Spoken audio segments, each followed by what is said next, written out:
শ্রাবণ মাস মানেই শিবের মাথায় জল ঢালা। আর এই শ্রাবণ মাসের শিবের মাথায় জল ঢালা নিয়ে বিভিন্ন রকম কাহিনী আছে।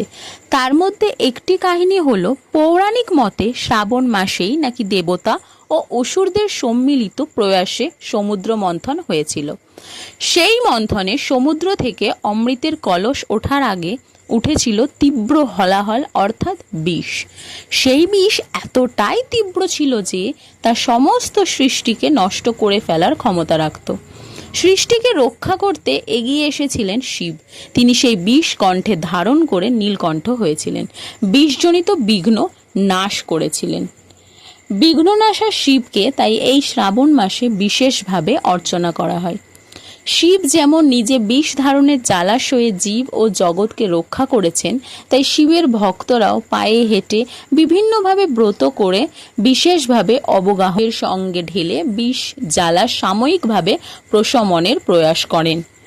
এই শ্রাবণ মাসে তোমরা কারা কারা শিবের মাথায় জল ঢালো আর ঢেলেছ সেটা অবশ্যই আমাকে নিচে কমেন্টে জানিও।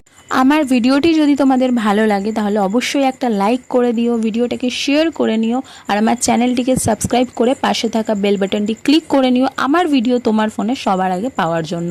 চলো আজকের মতো এইটুকুই, টাটা, হর হর মহাদেব।